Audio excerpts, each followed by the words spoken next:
Do you feel like the only way to lose weight is to cut your calories, cut carbs, cut food groups to an unsustainable level? Maybe right now you're at this impossible place.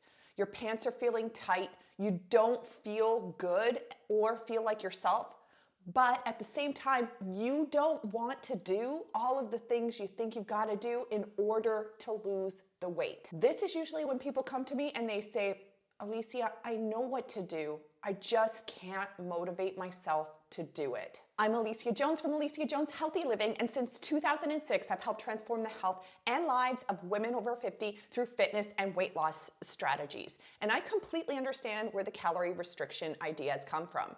I mean, we have been subjected to decades of hearing you've got to eat less and move more in order to lose weight.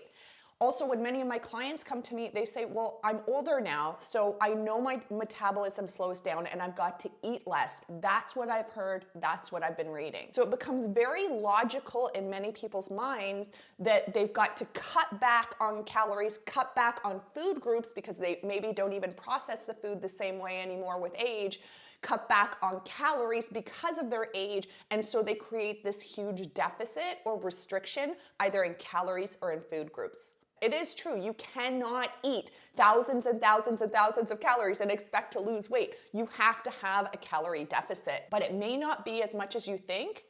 In fact, too much of a calorie deficit could be sabotaging your weight loss success. Let's take a look using science. Because when we compare the average calorie needs of a 20-year-old woman to a woman 50 plus, and yes, your calorie needs tend to be the same as when you're 60, 70, 80, and beyond.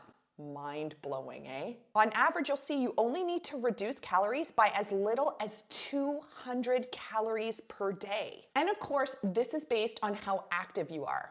But the more active you are, the more you work at enhancing lean muscle, the more you get to eat. So as you can see, this completely debunks the myth that you're supposed to eat less and move more. In fact, when you move more, you've got to eat more. And the amount of calories that you need isn't that different from when you were younger. Here's another big takeaway from this. If you cut calories too much, you actually activate hunger hormones that make you feel hungrier and make you eat more, even if you don't realize it. Your body doesn't understand that you're trying to lose weight to feel healthier, so you end up excreting hormones, hunger hormones, that make you feel hungrier and that don't make you feel as satisfied, so you end up eating more, even if you don't realize it. Add on perimenopause all the way to postmenopause when estrogen levels drop and hunger hormones are also affected,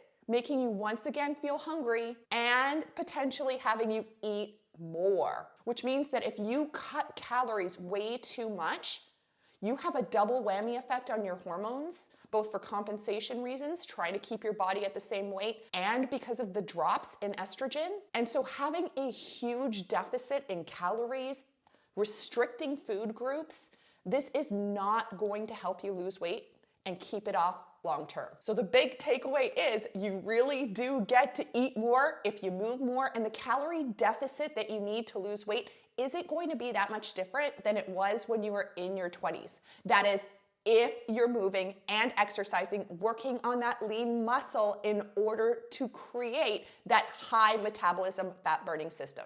It means you don't have to deprive yourself. You don't have to restrict calories, and you don't have to cut, feeling unsatisfied. You get to feel free with the food that you eat. And imagine actually eating and enjoying the food, feeling satisfied to enjoy the weekends with your family or the big vacation that you planned without worrying that you're going to set yourself back to the very start again.